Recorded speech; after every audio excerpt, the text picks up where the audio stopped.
bought it 2 years ago, and we've been looking for one of these since we've been married. And this one was a pretty good deal, so we jumped on it. Got it at a car lot. It goes from Union Park down to downtown Orlando at OR MC, where I work at. And sometimes it gets a little bit more than the round trip estimated mileage of 40 miles a day. Oh, how nice the weather is. Definitely on the weekends it gets a good trek. Well, we haven't taken it out to Bithlow yet. Eventually, though. Eventually. It's gone to look, but it hasn't gone to race yet.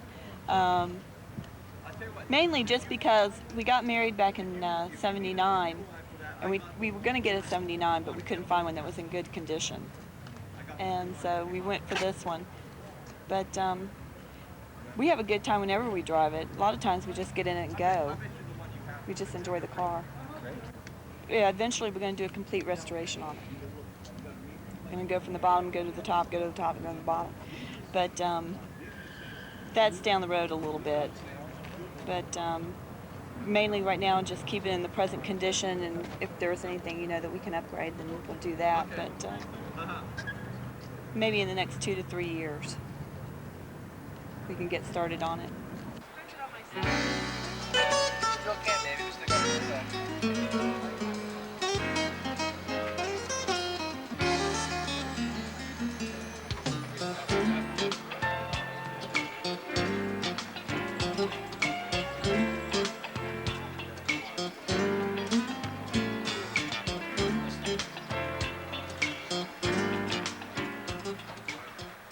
I had always wanted a 72 ever since I was in 2nd grade, because my sister had a boyfriend who had one.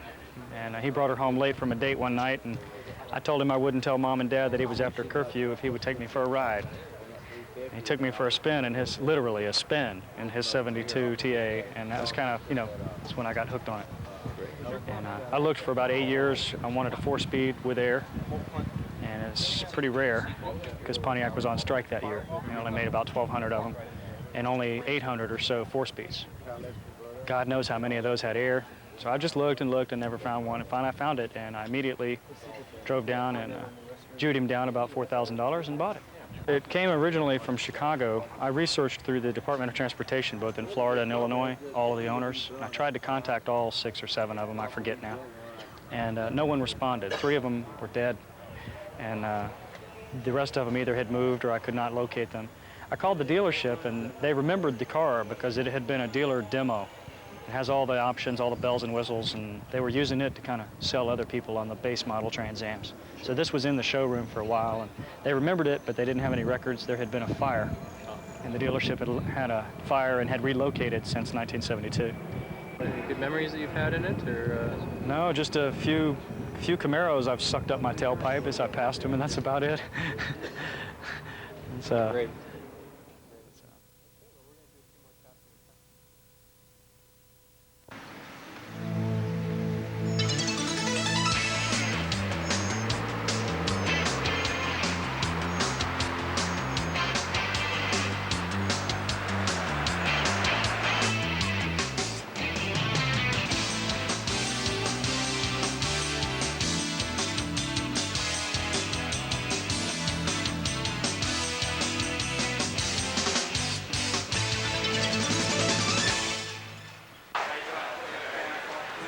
Second place goes to a real pretty silver 67 Firebird convertible, which is belonged by Rodney.